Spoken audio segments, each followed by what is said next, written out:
Recording in progress. And recording is in progress, in case anyone didn't hear. So, hey, Sharon, how you doing? Really good. Excited about today's conversation. Oh my gosh. It'll So be much interesting. Yeah, we are, of course, for those who didn't read the title or whatever, we are back, as is our tradition, to talk about a lot of the Marvel properties. I say a lot, but I think we missed a few. We'll probably hit them up, when we're bored or something. We'll go backwards. Exactly. We can always go back and catch up. It's an excuse to rewatch stuff. Yay! Yes. No, exactly. And I guess I say most because that's why we're hitting Secret Invasion. Controversial is not the right word, at least, not controversial in the sense that we usually mean, but it's one that isn't as well beloved as some, especially the TV shows have gotten a lot of good reception amongst, I'm talking amongst fans, not amongst haters or whatever, but yeah.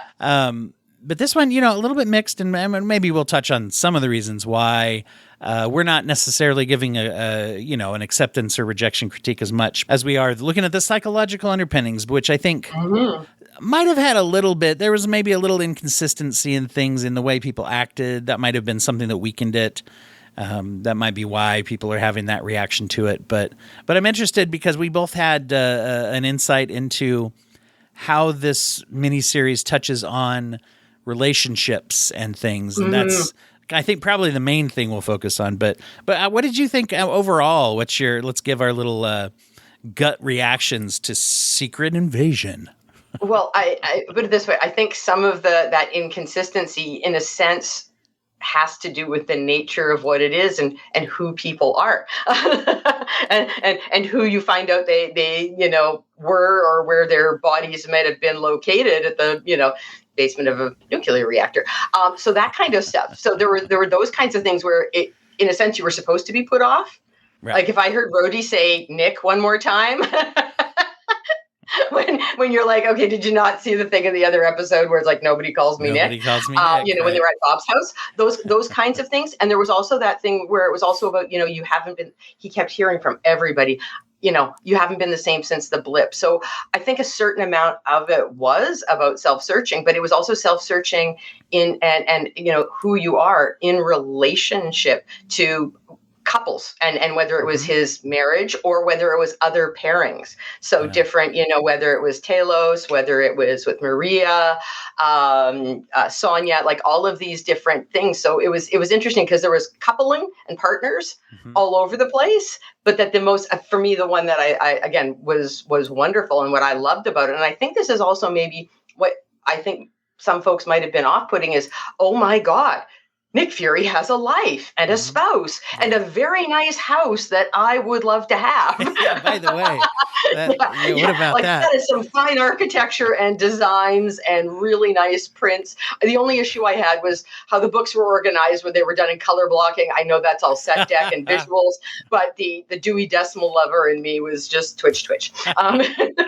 Well, and there's a staging thing there, right? Exactly. So I knew it was for the aesthetics. So yeah. Well, it's funny, and this is always a thing with TV and movies, but I couldn't help but look at that and say, so does she have a really good job? Because I know he ain't been drawing a salary for a little while.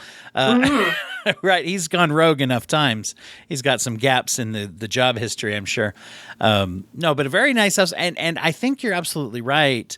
And overall, sometimes in fiction, film and TV writing, often characters, you have an inordinate amount of characters in, let's say, an ensemble comedy or even in an ensemble superhero universe.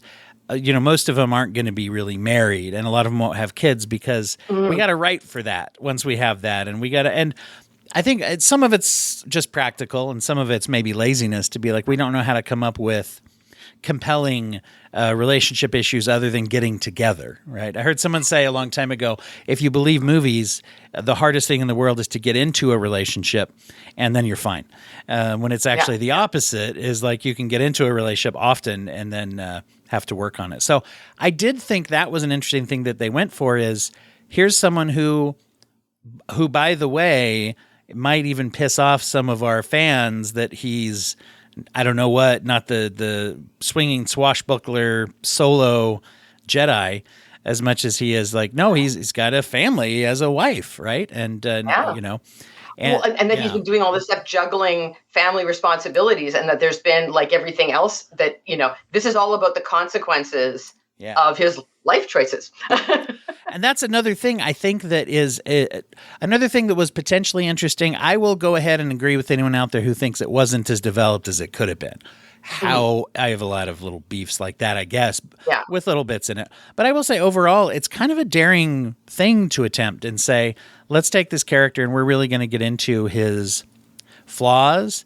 And it's funny because, he's a person who would have, let's be honest, I think the depiction of him having interpersonal relationships is actually pretty good for this because he is, stilted in his communication, and he's grumpy, and he's, not necessarily, I don't know. He's got the Nick Fury weirdness, which maybe we'll touch on there. There's a little bit of an extremeness to his personality and the way that he does things that is probably not unusual, though, amongst military or first responders or people who have to deal with tough situations. Anyway.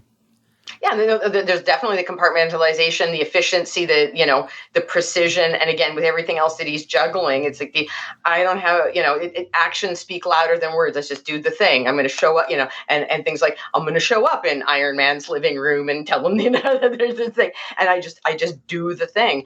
And, where we see that has consequences, and that in some respects, I mean, it's definitely that actions speak louder than words, and he's a man of few words, and people get used to that. And I think that idea of who Nick Fury was, to us for the longest time, that first got, shall we say, chipped away at with Captain Marvel, where you saw him, form a relationship with Carol Danvers and go, okay, so, we got some backstory on the eye.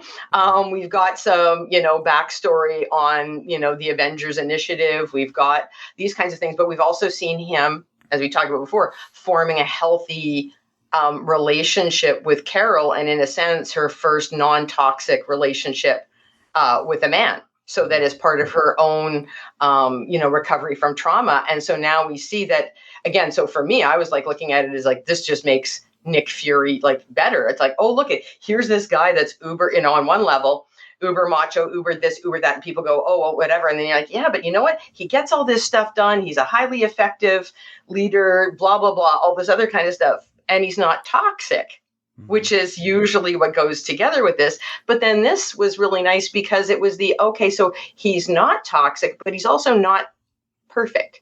And he's still got growth and consequences.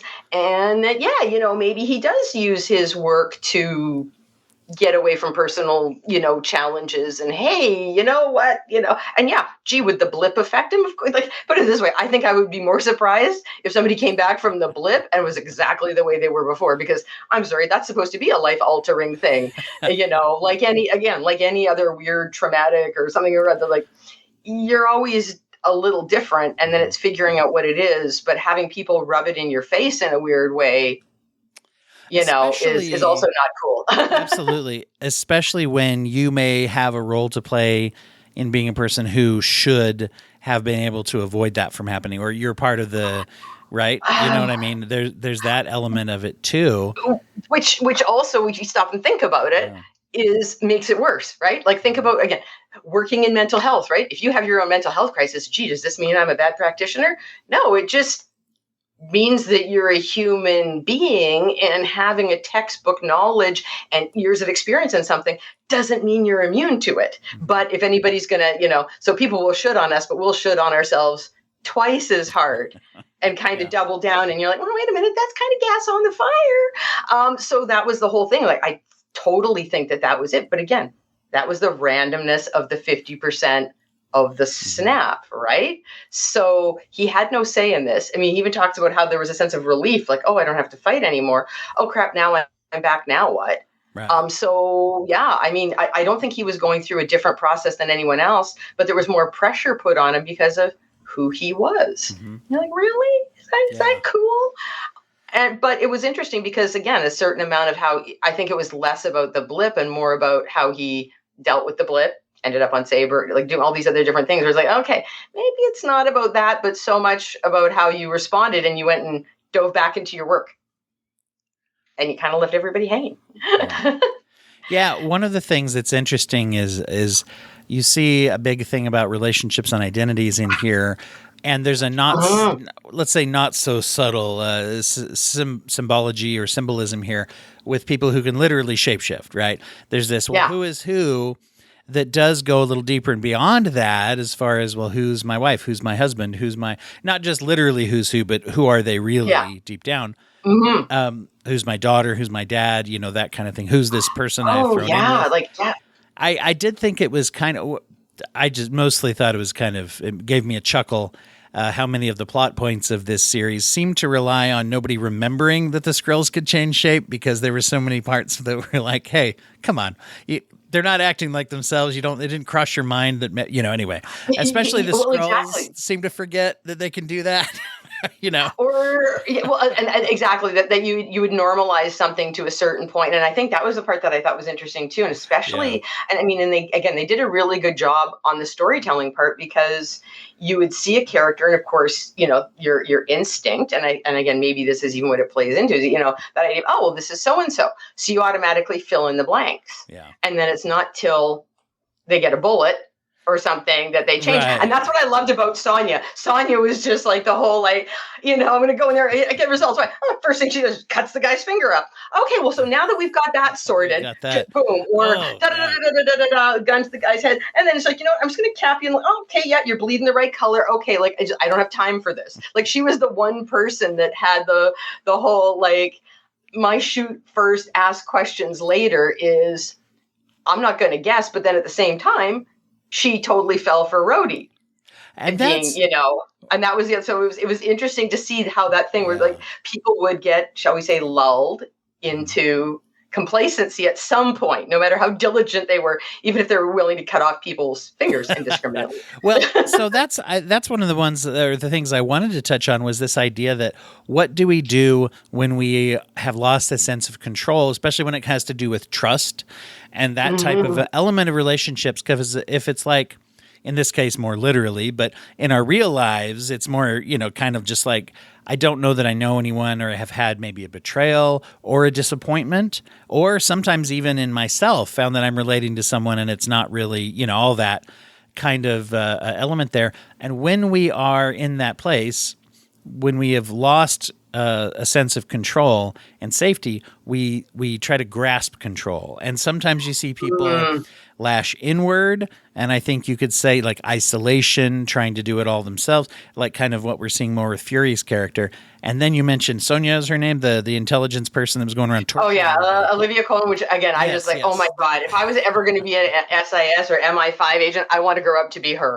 She was awesome. But you do see that where there's the lashing out. I don't know if you can call it a human rights violation if it's an alien, but sorry, but definitely, yeah. She plays fast and loose with the rules. I mean, she even says that there is no protocol for this, so I'm just going to go with what I want to do. Right, and so that's the fear, right? The lashing out because of fear. And when you look at those things in context, not every single action, either one of those directions, definitely can be dysfunctional and self-destructive and harm up people around us. But we recognize the lashing out more than we do sometimes the lashing in. But that's how people react when they don't know who to trust. They don't know what's what or who's who in their life, right? Well, this is it. And I think for him, too, it was this idea that this was what was unfolding were the delayed consequences of a variety of life choices, personal and professional.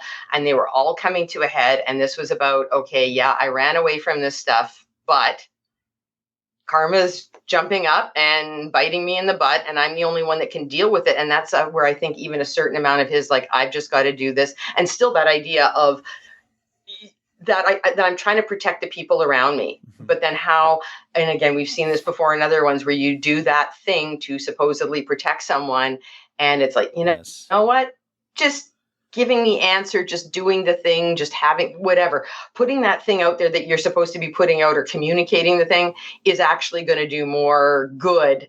But you're thinking, no, I've got to carry the weight. And I thought what was really interesting was that in terms of this idea of dynamics and relationships, you, especially when it has to do with him and Vera or Phyllis, that it's built up to in terms of he's dealing with other, again, similar partnerships and relationships. So whether it was with Talos and then the whole situation with Maria, and even Maria and the whole like, gee, and I thought, we always, whenever we're playing chess, we're always on as like, we lost that too. And so a lot of folks had been, again, there's a sense of, disappointment, and that these are all vital relationships. This is not these are not people that have popped in and out of his life in any kind of short-term way, or this is not, random neighbor down the street that it's like, oh, you've stopped trimming your hedges appropriately and that's ticking me off. It's like, no, these are people that are like, key parts of his life. Yeah. But they also dropped little seeds, because you saw with Maria, it was, why did you come back? Well, it's the least I could do for Talos. Really? Is it for Talos, or is it for somebody else? And when I remember when you're first watching it, and again, not the rewatch, but you're like, oh, that sounds more like a, gee, like, what about me? Like, could we, like, again, it's not like we haven't worked together side by side for how long, through how much, okay, great. Thank you for including so-and-so, but you who over here. And then also with Talos, I mean, he's dealing with the loss of Soren, and then the loss of his daughter as a result, because it's the whole, I can't protect the people I love. And I'm also trying not to be a bloodthirsty, again, whatever. And that's the other part too, that recognition of, I'm trying to be what, people are going to project things on me. I'm the big bad. I'm going to be the big bad alien regardless, because I'm the alien. I'm the shapeshifter. Been there, done that, got the t-shirt. So I'm trying to be the best, Skrull, best, whatever. But, oh, wait a second. I'm inadvertently writing doormat across my forehead. And now I've lost my daughter, and, a young person that I had mentored now sees me as, the failure, the antithesis. So he's having all the dad issues as well. Like, he couldn't protect my wife, and the kids are off running rogue. And so he's got his own sense of consequences. But at the same time, I don't want to be an authoritarian. And then he gets into those things with Nick about, using guns, like, don't shoot the guy.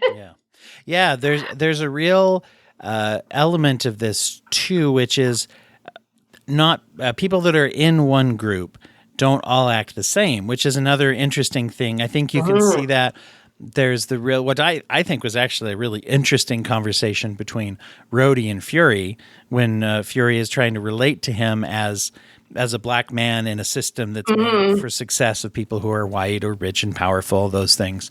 Yeah. And the fact that they had and I guess you could say maybe it undermines it a little when it turns out that Rhodey wasn't actually Rhodey, but they had an interesting conversation that if just in its own, if we put it in a vacuum, it was interesting to see it. He wasn't wrong. It's like Killmonger.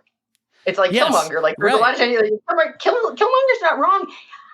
Problem with his methodology, though. Sure. And that's where you see, that was one of the powerful things about Black Panther was T'Challa and Killmonger. And then later also we saw in the sequel, Killmonger and Shuri talking about, what did I say? Shuri? Sorry. Shuri, yeah. But I think that's Tom Cruise's Siri, daughter. That would be weird. Shuri is, anyway. But to see that kind of relation, and then of course to see within the Skrulls, which is also, we often in sci-fi type of applications we do see very homogenous expectations. Here's a planet, it's the ice planet. Here's a race, and they are all, Klingons are all warlike monsters, and Vulcans are all kind of, whatever, kind of a thing. Yeah. And I realized I just took a shot at, I didn't mean to take a shot solely at Star Trek, but the ice planet was Hoth, so that's Star Wars too. It's all encompassing. I'm going to equal opportunity offender. But it's the default setting for so many things, because it's just easier. And again, we do the same thing. Think about how different nations are painted different ways. Where that's the thing, right? And then you see, and it's not the case. Yes. There's kind of that, whether it's ethnocentrism, jingoism, or whatever, amongst cultures, there's an expectation, and that affects relationships on both like the macro level and all the way down to interpersonal. But then you also get just even the subgroups that people. The big one would be in let's say heterosexual relationships, male versus female kind of things, or or whatever. You dive into any community, and there's going to be like, oh well, I'm this is who I would associate with, or this is the expectation I have for people who are like this, or people who are looking for someone like me. Probably I don't like them. The whole Groucho Marx thing, but you see those relations, and even people who are together in a pretty successful relationship sometimes harbor this. Well, you're one of those people, so you're going to act this way, and it can really hamper, obviously, communication, closeness, trust, all that. Can be very hampered. And that was the other part too that I thought was really interesting, how that their relationship was dealt with, because at first you see again that first episode is really all about him reconnecting with these other different, again, partners, work-related partners, and they're starting to you're starting to see how that dynamic, they're laying groundwork, and you don't realize where it's going to go next. And then even Vera, like the first time you see her, it's in that flashback where she's introducing Gravix as a kid, and then it's not until, and then when you do see her later on, it's that whole, oh, there she is chopping, veg, but then she transforms into her human form when he comes in. And so it's the whole, you start to, gee, does he know? That's the, I think that was the teaser, and they leave us hanging on that. Like, and then you start to see the other background stuff. I love the integration of the poem, to be beloved on this earth, and call myself, like, that was brilliant. And again, the way they did that backstory, and even just that, you could tell that there was something there that, this is the whole work colleagues thing. But then she points out, well, our unit doesn't exist. So technically this is not, a breach of any work ethic, because, and so that you see that there was something organic there. But then there was also this idea that you can see that she was, there was a, as you put it, she was playing the long game.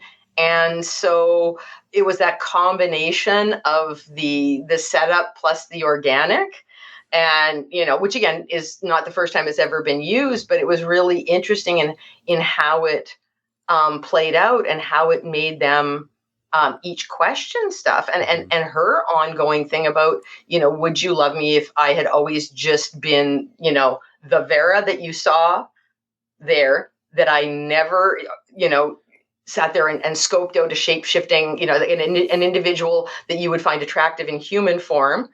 And, So it's almost like, would we have organically got together if I hadn't been on a mission and doing this and doing that, and you hadn't been yes, we've grown to love each other, but would this have started had we just left it as it was before?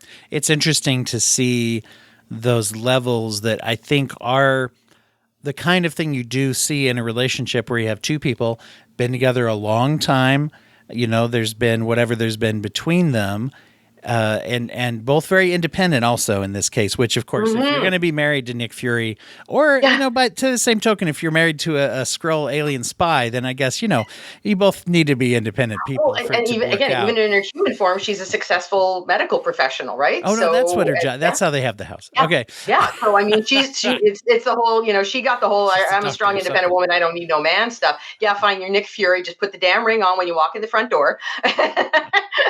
And I'm sure it's also like, wash your damn dirty dishes. And I mean, she even made a comment about his food. Oh yeah, you've been up in space. Food cooks differently. The whole, are those eggs soft or hard boiled? And it's like, they're poached. Oh, okay, yeah. So, she can hold her own with him. Like there's not the whole I was wasting away. It's like, no, you just keep going friggin' missing. I go on with my life. And oh, how nice of you to show up again. And that was what I thought was interesting, because you have this once again, people have been together a long time. You just assume they know each other. In fact, even more so, people in that relationship assume they know each other until maybe, maybe they're questioning who they are individually as well. But you start being like, well, how do we relate to each other? Because we've been doing it for so long. But there's some parts of it that even though she's strong enough, and he brings up, well, you knew the deal when we got married, of course, which is always a winner thing to say in an argument with a spouse. It's just, that's the dig up, stupid, dig up, put the shovel down or dig up. But for them to look at that and say, well, who are they? Look at each other, and all of a sudden, and in this case, at the same time, are like, who are you anyway? Now, Mhm. in the fiction of this, of course, it's driven by, oh, so you're kind of 1 foot in the Skrull rebellion and 1 foot, in loyalty to peace and Earth or whatever. And then she's like, yeah, but you're a human. You're going to side against me, and Yeah. and coming up to that point where she mentions you're just not here.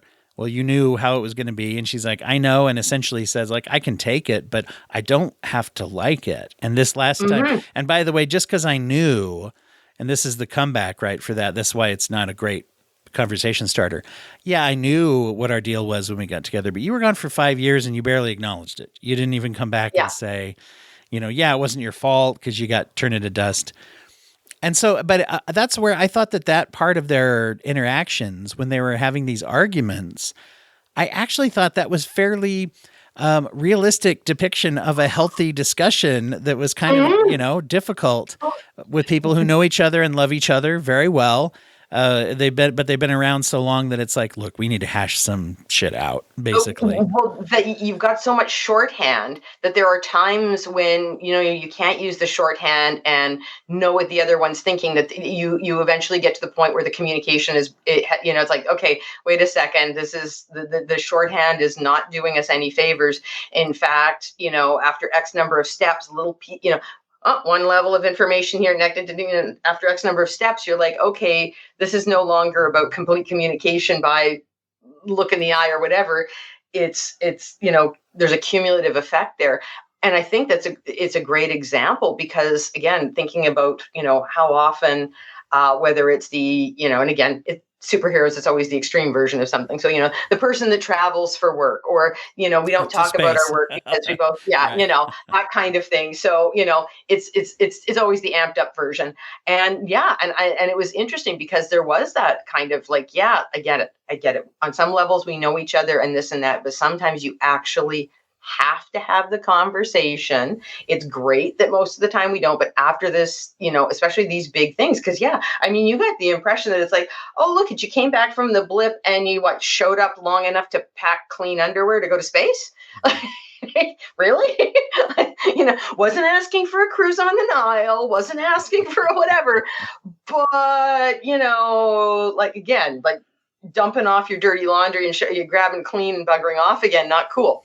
And that's kind of the impression that you got, was that's what he had done, which is interesting because, again, he's on one level, it's like, well, again, all the stuff we've seen of Nick Fury previous, he's work guy, he's whatever. Like, I think for a lot of folks, and again, unless they are aware of this stuff, you don't think he has a life. So the notion that he has like a wife and that there's this house in England, and the fact that, even that whole conversation that she has with Gaia about picking out the house, and it is like, the things that he needed, what was that? I'm trying to remember the first. There was something about security, isolation. All I know the last one is that she said it was lighting, but Gaia thought leather. Oh yeah, it was the privacy, security, and light.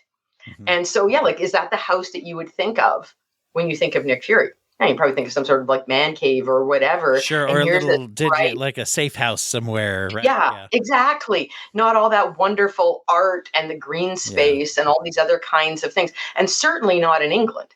Like most spies, a storage shed somewhere with like $200,000 worth of weapons that they've just squirreled away or whatever. Yeah, exactly. Much more like, put it this way, the Finnish grave. Yes. With the stash. Okay. So this is where Nick had the design. Oh, yeah. He's like, where is this one of your graves? Yeah, this is. I'm buried all over the place. Dead guys need options. Yeah, that's what it was. Yeah.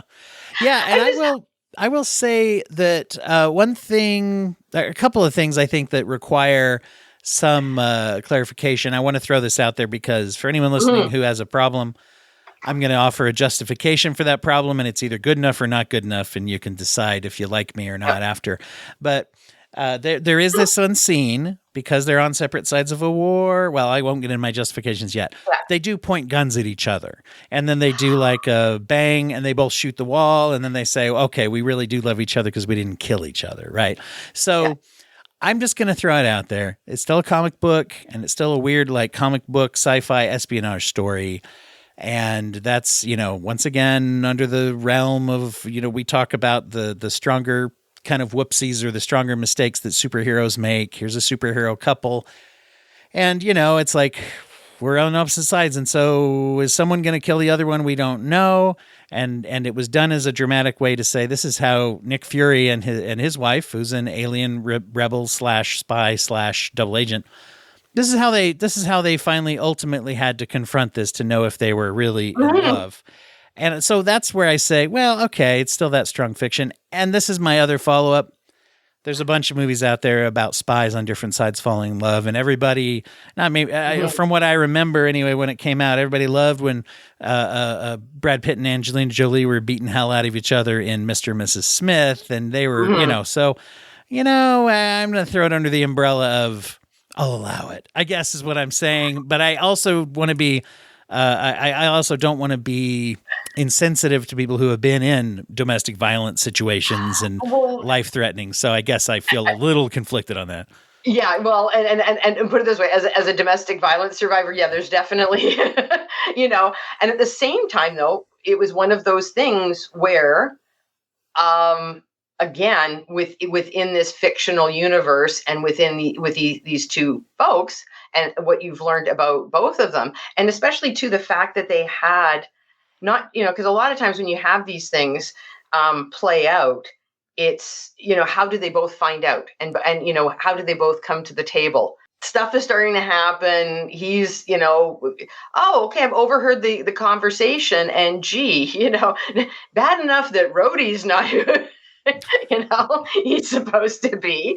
And now, okay, great. My wife is on the other side of this, and he's already, and again, already dealing with the stuff with Gaia and Gravix. And again, and you're like, So on one level, not surprising. Again, there's a whole bunch of people that are frustrated. A promise was made. It's, 30 years later. On one level, you get it. It's not something that you can, oh, hey, we're going to send Carol off and she's going to be back before the weekend, and there'll be a wonderful home planet, just around the bend for you, and it'll all be cool. It was one of those things that not surprising, but it's also disappointing. But again, the idea that he goes into that, and it's the whole, and the fact that you've even had, fake roadies say, somebody's going to die, you're both whatever. And I really don't care which one of you flip a coin kind of thing. So that's the other part. You're like, well, I'm really happy to be on your side.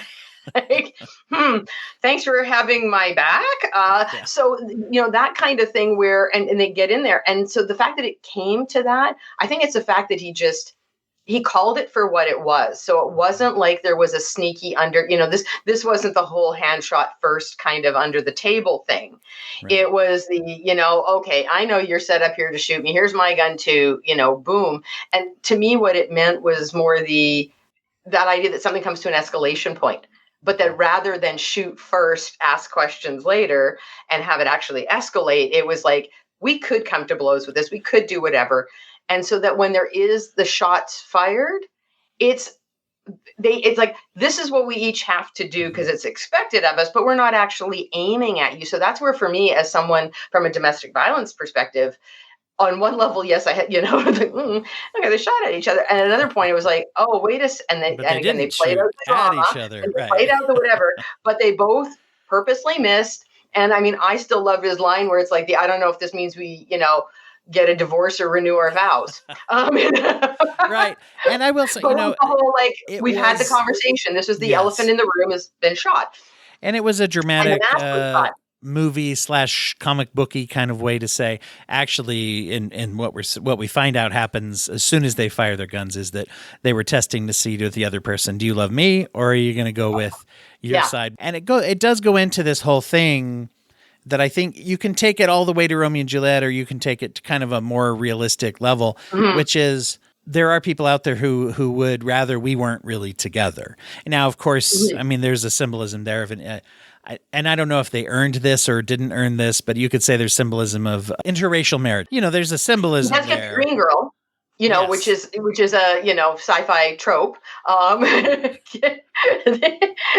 That's right. And From everybody, Captain Kirk to Nick I Fury and everybody in between. I think It's we've a great learned woman. that sci-fi writers really want to make out with green women. That's just something Yeah, that I've always noticed. yeah. It's a weird. I don't know if it's like a club, a Yeah, I'm fetish, not or sure. whatever, but yeah, But whatever. We don't want to yuck anyone's yum here on the broken yeah, brain. exactly. But no, but exactly to say this element of a lot of people would want to, in this case, literally both sides would want them to kill the other one, right? The Earth, Yeah. obviously, the ones that are around cutting off fingers are going to be like, hey, look, that's just a sacrifice of war, the Earth side. And then same on the Skrull side would be like, we're fighting for our lives here. He represents not only one of the humans, he's one of the humans that we need to watch out Humans, for. Because, and he deceived us, or he's disappointed us. Which again, exactly. that Yes. and deception and disappointment keep getting conflated. Which also affects, if we want to go into that, the interpersonal element of this relationship that they have. He not only let the Skrulls down, he let her down. He let Talos down, right? His friends and his wife let, and I think that's another thing. People don't like to see weakness in their heroes, obviously, but to see the idea that if you have a relationship that is long enough and complicated enough, especially when there are these multiple factors and different loyalties pulling different ways, people are going to let each other down. That's inevitable in a relationship, right? There's times where we're going to disappoint ourselves or each other, right?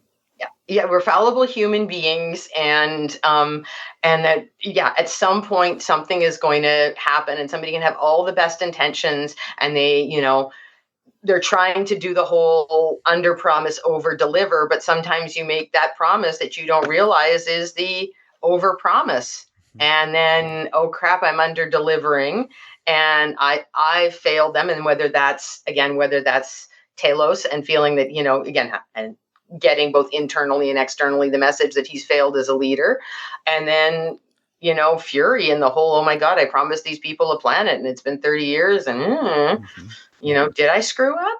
Am I the bad person? Did I lie to them? I didn't think I was lying to them. It's an element. I wasn't consciously lying to them. I just didn't realize that this would be a problem. And then, and as he said, when this was a problem, when he recognized that this wasn't going to happen, he wasn't as honest about it as he should have been, because, and again, how often does this happen in relationships? The disappointment is not from the not doing the thing because you realized it was impossible at some point, but the fact that you knew earlier on, and then you just didn't come forward and say, look, hey kids, I know I promised Disneyland this Christmas, but has happened and we're not going to be able to do that. Right. No. Instead of just not mentioning it, and in some cases, not mentioning it, and then having them all freak out on the 24th as to why we're not in Disneyland yet, and then getting mad when they do, right? And or handling it badly. Just hoping that if you get them this other shiny object, or if you do this other thing, they'll forget that So that's kind of how I felt. Like Nick was like, oh well, maybe they're not counting the same way I am, or maybe they'll see the big picture or whatever. And so he didn't confront it back then when he was because would it be different if he had said X number of years in, look, I've been trying diligently to do this. I really expected Carol and I. It's not happening. What do you want to do now? How do we do this? I feel like I've let you down. What's our plan B? How can we go forward? Yeah. As opposed to like, he just kind of back burner. Yes. It's a thing that you and I talked about when we talked about the Batman, the Matt Reeves Batman, that woven into that story was a very overt part of that story was how is Batman maybe accidentally contributing to the villainy that's going on. And I know we also touched bases about that when we talked about Doctor Strange and the Multiverse of Madness, except that they didn't really draw that out, that was still, Doctor Strange was still contributing to the creation of this problem with Wanda. And he didn't. They put it all on Wanda, forgetting that Stephen was resurrecting dead versions of himself. Right, exactly. That as was put in the movie, the one thing they got close to was when she says, it's not really fair that I'm a villain when I break the rules and you're a hero when you do it. And they didn't develop that as much, or at least not as overtly as the Batman. Yeah. great I line remember summarized it, being, but yeah, I remember it's being a okay, little superficial. disappointed that they didn't go into that as much. And so here I feel like they absolutely go into, you took all these people, you broke your promise. And when we say broke, I think just like you're saying, accidentally, but then didn't come around and say, I can't keep this promise. What are we going to Mhm. do about that? I need your input. I need to apologize and make amends or whatever I need to do. I'm just going to not mention it. And you take all of these alien people and then you effectively turn them into spies, and the overtone Mhm. is, that they had to do a lot of things, and it's like, so you're training them to do what, then they turn around and say, well, you're our enemy now, we're going to do the things you taught us how to do, and this is how we Yeah. solve problems here on Earth, and this is the That skill whole set you "we gave did this," us. car conversation was, Yeah.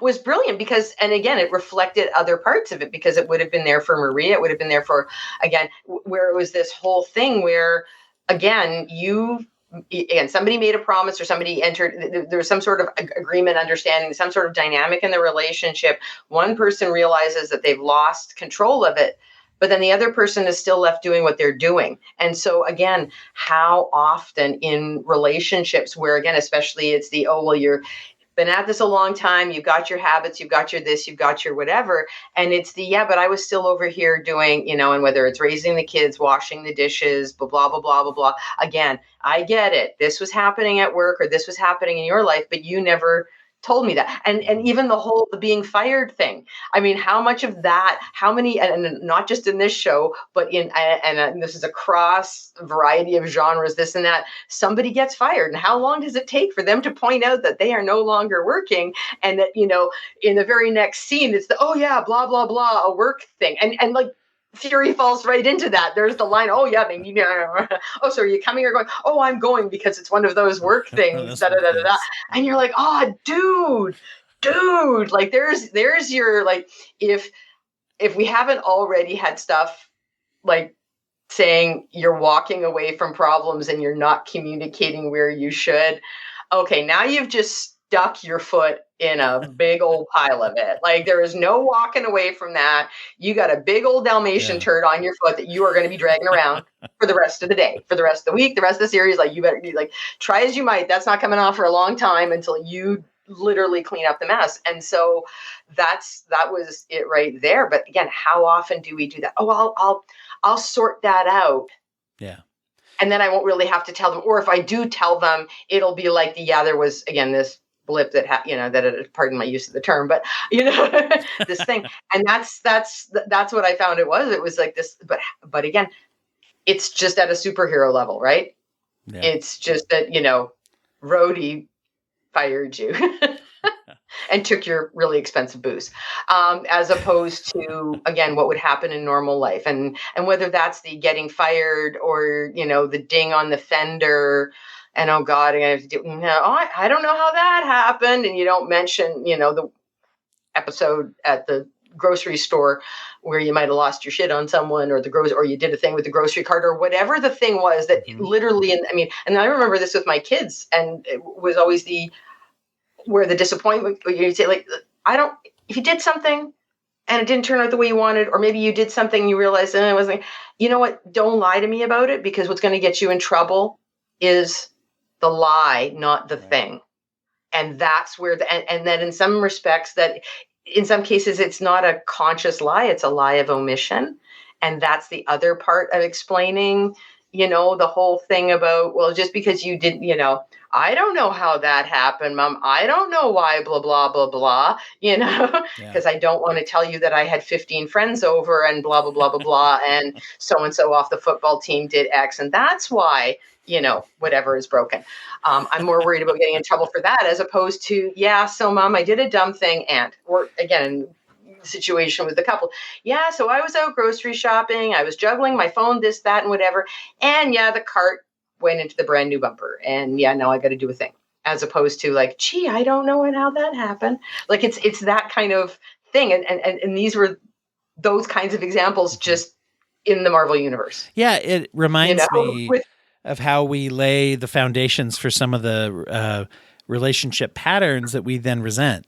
right? When it's like, oh, I either have contributed, and usually there's some contribution to a problem in a relationship, let's say, and then we reinforce that. And another thing that happens sometimes is we may resent something, but we never say it, and then we get mad at the person for not knowing and not changing their behavior, and all of those things. To where there's an element, and this is on a much more micro scale, but to say, hey, I messed up, instead of saying like, why is this so messed up? I've got to stop this thing that's messed up. And in order to really do that in many relationships, and I think this, a relationship with a whole race of aliens in this case, taking responsibility and trying to make some kind of amends, right, is and and being able to see that on, in this case, also both sides, to be able to say, we've hurt each other, now what do we do? Well, and that's the other part too, is that when you think about them, and because in a sense they are the microcosm of the larger relationship that he has, with the Skrulls and what the Skrulls have had to do. So yeah, it's that idea that he's brought these people into this world and this certain kind of life, and that one of the expectations is for them to not be at home in their own skin. I mean, the fact that you had lines like that, like, at home in my own skin, and, people's real faces and all these other kinds of things where, and again, thinking about that from a relationship perspective, how often have there been those kinds of things where it's the, oh, don't talk about that with my folks so much. Don't, whatever. And somebody has to put on a face or do whatever, or not, in some way, shape, or form, conceal a part of themselves, and Even more if they're a shapeshifter. Okay, how long do I have to do this? Yeah. How long, whatever, and then when do I get to be me? Or when, fine, I understand your folks have an issue with whatever, but it's not, they don't like heavy metal. Fine, I'm not listening to Judas Priest, over dinner. I'm not making, whatever. But why is it that every time they come over, I've got to hide this, hide that, because, oh my God, if they see whatever, blah, blah, blah, that kind of thing, where there was that element of it where, like these people just had to keep going and going and going. And in a sense, they were losing themselves as this progressed. And then it's not surprising that you have like Gaia and Gravix, where it's the idea that these are kids raised in this. And they have every right to be ticked off. This is like, wait a second, we signed up for this. Our folks said they were going to look after this. And oh, look at the adults are screwing up. Because that never happens. Like a younger generation never looks at the older generation, and accuses them of screwing up. Never once in the history of anything. And they're certainly never correct. Yeah. That's just had an interview with the guy, Sean Donahue, who's a family coach, and we were talking about that in parenting, that and I think this applies here, that many times when we're sure we're right, and that's always true, almost always true with our kids, is like we must be right. We can't stop and think like, well, they might have a point, actually. What if they're well, this is it. 17-year-olds are always right. Oh, sure, right. Like, they always think they're right. The wisdom that one possesses between like 17 and 25, like you've got it all sorted. Yeah. And your parents and grandparents are idiots. And that's just, so like I just went into parenthood with the understanding like some point my kids are just going to think I'm an idiot. And I'm not going to take it personally. And I will at different points try to point out that, again, I get it. I'm saying that I've got X number of years on the planet and, blah, blah, blah. And fine. I might put that proviso out, but I'm not going to condescend you with it. I'm just going to say that, maybe the statistical likelihood of my having spent an extra 20 years driving might give me a slightly more familiar, familiarity with the rules of the road. Doesn't mean I'm a great driver. Yeah. But and then I think, just once again, even from just that communication standpoint of saying, do I always assume, though, that just because I'm often right, or just because I know in my head, I know the reasoning that got me there, that they never have a point, and maybe they've learned something I didn't learn, and all this and all that. Not just with kids, but with spouses or friends or coworkers or bosses or alien races that you've helped to inhabit the earth. That exactly how many steps are you taking to get there, and how often are you glossing over those steps with other people, and then you're wondering why they don't get it, and it's like, well, you just jump from A to L, and assuming that they could get you, that they were there, and meanwhile they're like, yo, could you at least get me to B or C first? Maybe then I can make it down, and that kind of thing. Well, and especially too in terms of kids calling, or calling out an older generation, is that sense of, and I think a lot of us, especially if we've been progressive or anything, that sense of you feel like you're always growing kind of thing, and you're always and sometimes, and I think of this back when I was in doing my PhD work, and I remember watching, and this is a group of I was doing my degree in gender and women's studies, so this is faculty of feminists, and watching some of my third generation peers get upset at our second generation professors, and kind of wanting to lash out, and I was like, you can't discredit everything they've done just because we're at different places. This is like that dynamic between, yourself and grandma. Grandma might have been cool and might have done this, but she's grandma now. And if she didn't keep doing whatever, doesn't mean we all stand on the shoulders of giants. So and if this person hasn't come along for that, try to do what you can and try not to be hostile. And then at the same time, also remember that there's nothing to say for as progressive as you think you are right now, that when you grow up to be a professor, that 20 years from now, somebody's not going to be doing the same thing to you. You're not going to be as progressive as the people you're teaching. Right. Exactly. Yeah, so keep that in mind. And I think that was a really good example. And I think that was even where when Vera called out Gaia at one point about asking the question, and she's like, "Oh, I'm sorry, I went too far." It's like, no, you're young. You're supposed to offend. You're supposed to, like, this is part of the know-it-all phase that you're going through. Doesn't mean I have to give you an answer, but I get it. I get where you're coming from. And I get, so she understood because again, she'd been there. I mean, heck, she was even on that side and she'd been played the same way. I mean, they were both examples of, we were promised a thing and now it's not happening. So what do we do? The person, we're going to, shall we say, go back to our roots and then realize, oh, wait a second, that was somebody else's agenda that's not serving us and is causing us to harm people that we love and even ourselves. And that can even go back to the whole thing again, when you think about couples and relationships, my spouse has disappointed me, so I'm going to go run and complain to my family, and then I'm going to get sucked back into whatever weird ass toxic stuff. And then, boy, oh God. Okay, no wonder the marriage is going down the toilet, because mom never liked him anyways. And now, she's just, she's not throwing gas on the fire. She's got the tanker truck going. No wonder I think he's an idiot and he can't do anything right, because I just ran to, his haters club president, Well, this has been obviously, just like always, a fun thing and a great opportunity to touch bases on something. And, who knows? Did we get something deeper out of it than even was intended? Maybe, maybe not. Who knows? But we sure did. And we always have a fun time talking about this. I wanted to give a minute for you to tell everybody where things are going with Speak Up and other things that you're working on right now. They've had some things in the mix.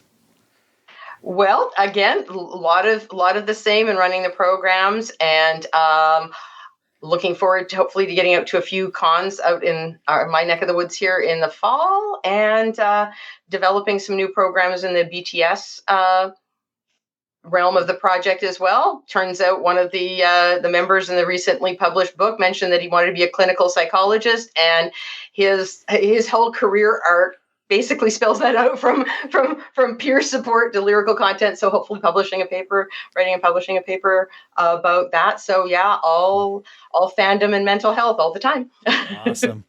And wanted to let everyone know that we are, on the day that this comes out, I think we're going to be, 8, 6, something like that, a few days away. Next week, this is going to come out this week that we're recording, actually. And next week on Thursday the 31st, is had a little announcement up top, but for those who have made it to here, you get two. There is it's a 5-hour live event that's the second annual now for the Broken Brain to do this for International Opioid Overdose Awareness Day, and I'll be coming on. We have a few segments and a few set up things and guests, but I'll be sharing some information about the overdose. The theme this year that we're focusing on is healthy actions and how they can interrupt addictive behaviors and addictive patterns. So that's mainly what people are going to see. If you go to dwighthurst.com/live, LIVE, then there all the links are there for the social medias where you can watch it. Also, there's a link there that you can click on and join the program live if you choose to. You'll just be aware that if you do click on that, I might bring you in and you'll be live on the air, so to speak, on the internet air. And so looking forward to doing that, having some things to share, and hopefully people joining in as well. Yeah, well, and I look forward to joining you. I'm sorry that I missed last year. Life threw me some curveballs that kind of caught me off guard that day. But no, I think it's great that you're doing a second year, and like I said, I hope to join you. And again, I love talking Marvel with you, and I do think we start off at a place where we know what we're going to talk about, and then go off in other directions and deeper directions. So I hope that this has helped some folks and maybe get over some of those humps around, gee, was this everything I wanted it to be? Well, maybe it was something else again. Yeah. Maybe something to take from it. I always admire when I see what they are going for. I don't along the Marvel. I know we talked off recording about maybe doing a little talk about the Ninja Turtles, but what's our next Marvel? Is it the Marvels? Is that the next Marvel thing? I think it might be the Marvels. Yeah. I'm trying to remember what the release date is. So many of these things, the pandemic and now the SAG stuff going on that, curious what's going to come out next. Which things are going to come out at all and how long and everything. Yeah. So worst case scenario, we go through the back catalog. Exactly. Let's make the list of things we haven't talked about, and we can fill time with that until new stuff comes out. But no, definitely looking forward to seeing what happens with the Marvels and how they play that out, and how they bring in one of my favorite Korean actors, and how he fits in with Carol's life. Oh, yes. That'll be fun. Well, thanks, Sharon. Yeah, thank you so much for having me. Take care.